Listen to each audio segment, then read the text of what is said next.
माँ, नाक नहीं खींचेंगी आप मेरा? नहीं।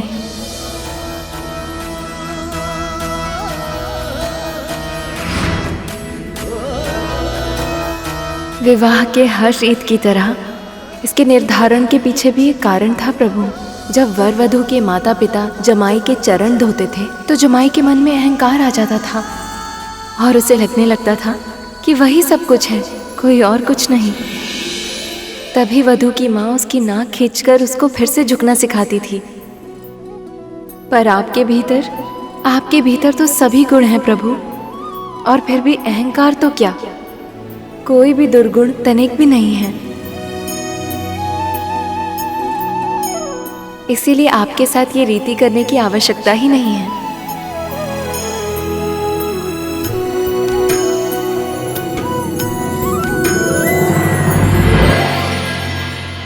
आइए प्रभु। उधारियों। सारी बारातियों के पैर अवश्य पखारना।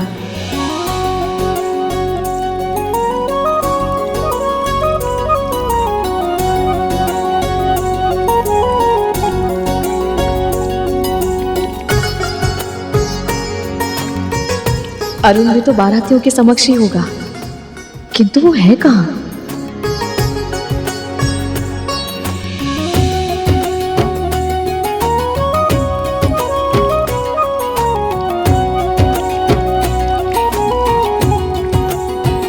अरुण,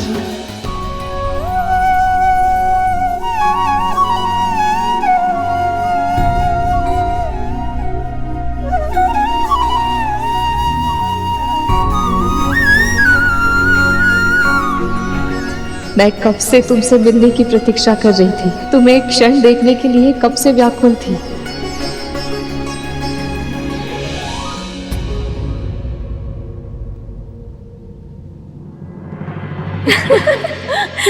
इनके तो पाँव ही नहीं है, फिर पाँव कैसे धोए?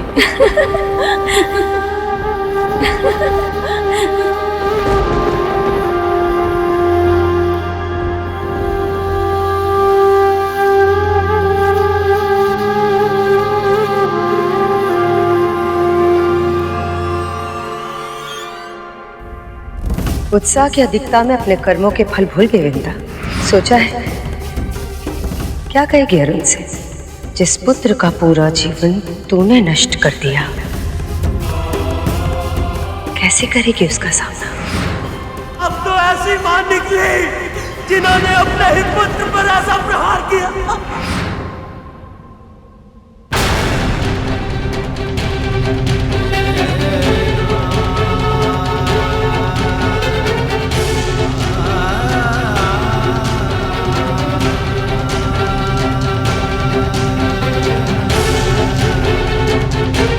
गरुड़, तनिक सुन पुत्र।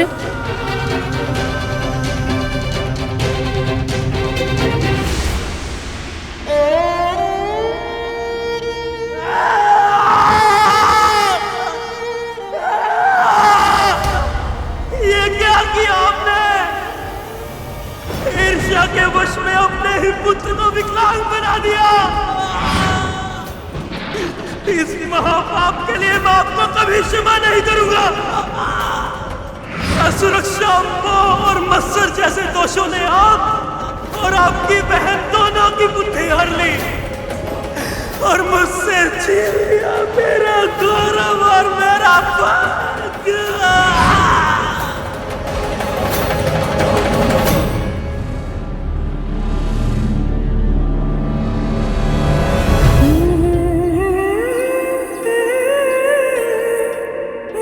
कुछ क्षण के लिए मुझे अकेले रहने दे गरुड़, जा यहाँ से।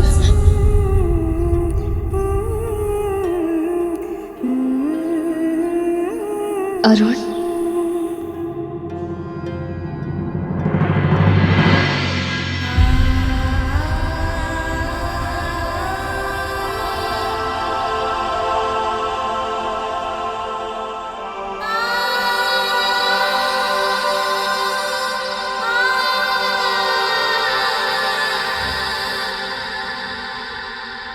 अरुण,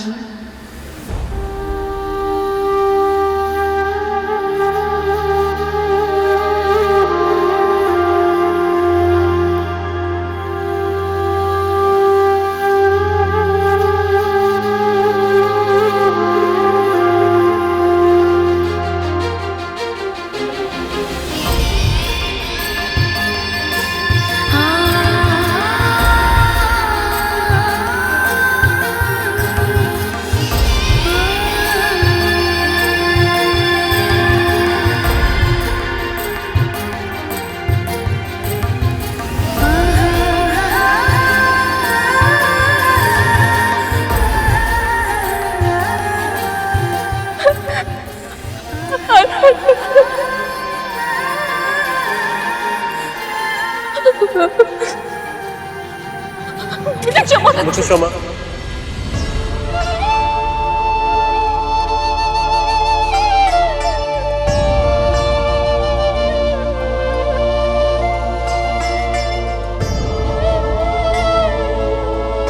मेरे कारण आपका पूरा जीवन व्यर्थ हो गया माँ। मेरे श्राप ने आपको दास्ता के नर्क में धकेल दिया। मैं अपने आप को कभी क्षमा नहीं कर पाऊंगा।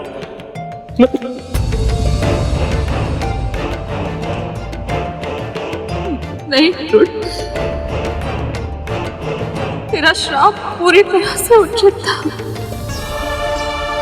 मेरे कारण तू सदैव के लिए अविकसित रह गया। यदि मैंने धैर्य रखा होता तो आज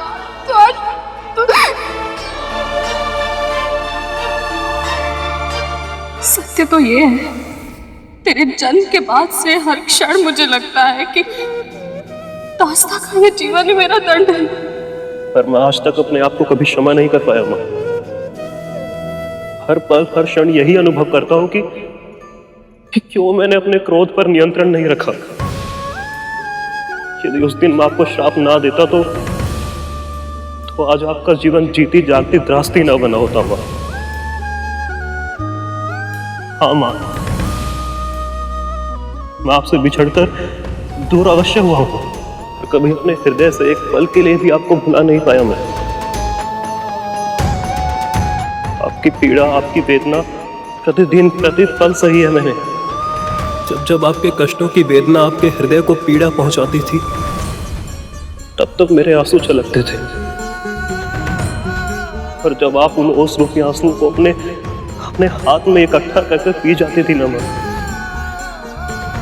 तो मुझे ऐसा लगता था जैसे आपने मुझे क्षमा कर दिया हो। ऐसा लगता था जैसे जीवन में और कुछ भी नहीं चाहिए मुझे, कुछ भी नहीं। माँ आप जानती हैं, मेरे जन्म लेने से लेकर आज तक मैंने आपको और आपके प्रेम को केवल अपनी कल्पनाओं में ही अनुभव किया है। आज अपने उन सभी अनुभवों को उनको जीना चाहता हूँ माँ। मैं चाहता हूँ कि जिस तरह आप गरुड़ के सर पर हाथ रखकर उसे आशीर्वाद देती हैं, मुझे भी दीजिए। जिस तरह अपने हाथों से उसे भोजन करवाती हैं, मुझे भी करवाइए। इतने वर्षों तक आपके प्रेम से वंचित रहा हूं मैं। बस एक बार आपके आशीर्वाद को छूना चाहता हूं मैं। बस एक बार।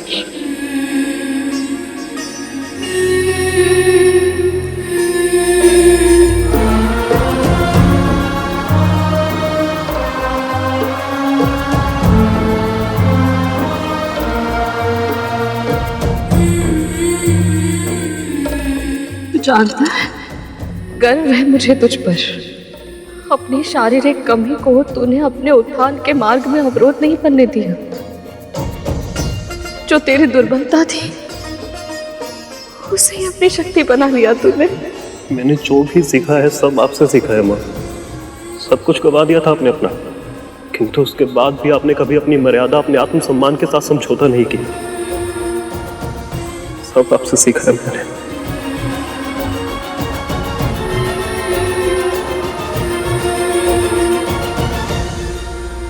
सत्य कहते हैं सब।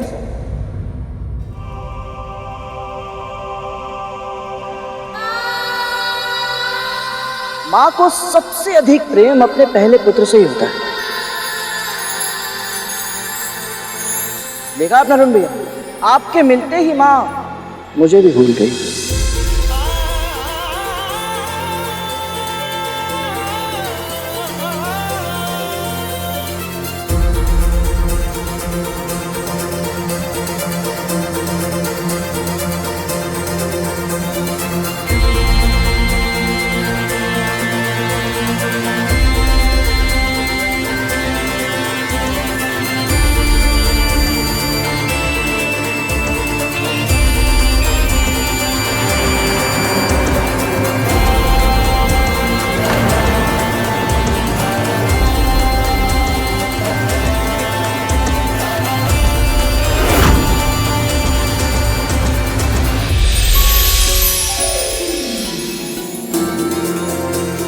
प्रभु विष्णु ने तुम्हें यहाँ जिस मंतव्य से भेजा था वो पूर्ण हुआ। तुम्हें अरुण से मिला के माँ बेटे के मन में जो बोझ था उसका निवारण किया प्रभु ने। सही समय आने पर भगवान सदा अपने भक्तों की इच्छा पूरी करते हैं।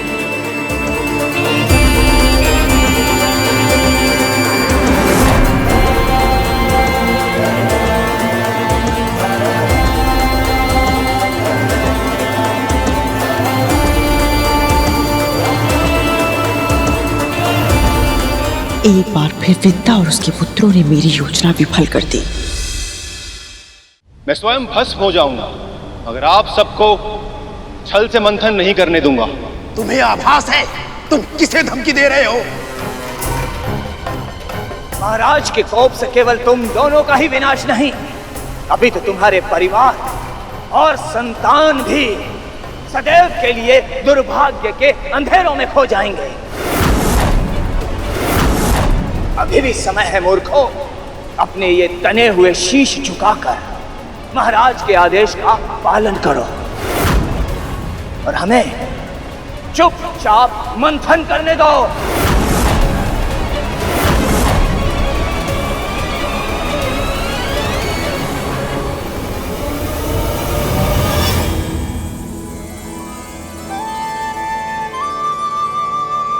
मामा श्री तो आ गए, किंतु मामी श्री कहाँ हैं?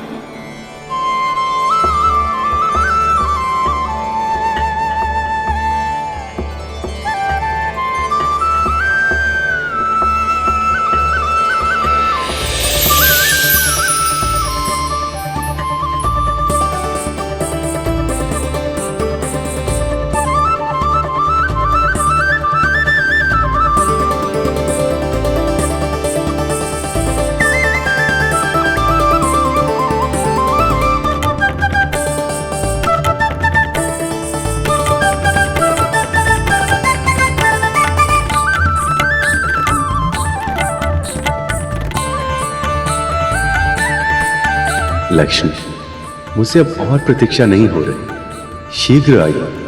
आपको देखने के लिए मेरा मन और आतुर होता जा रहा है।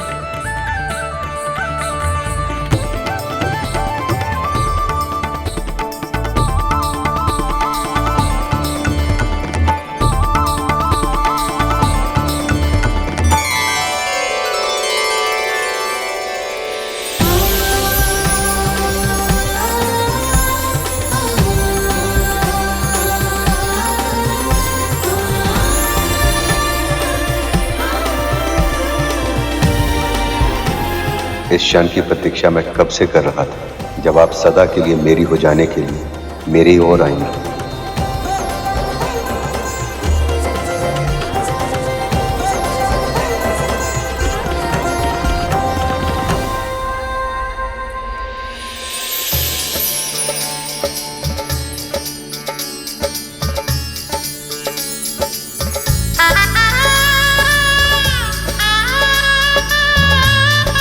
हम कब से इस क्षण की प्रतीक्षा कर रहे थे, जब माता लक्ष्मी और प्रभु विष्णु का मिलन हो जाए। ये हमारा परम सौभाग्य है कि हम इस दिव्य मिलन के साक्षी बने।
अपनी ये मंथन नहीं कर सकते?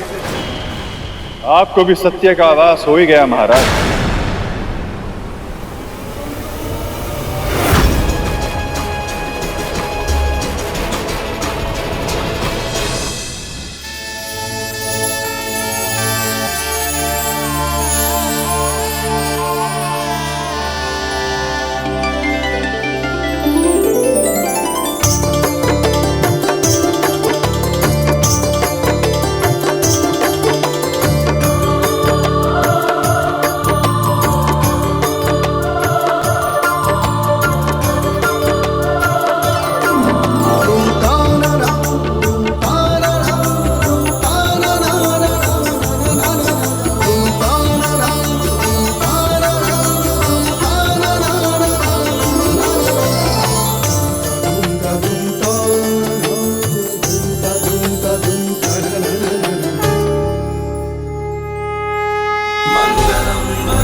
लक्ष्मी नारायण की, लक्ष्मी नारायण की।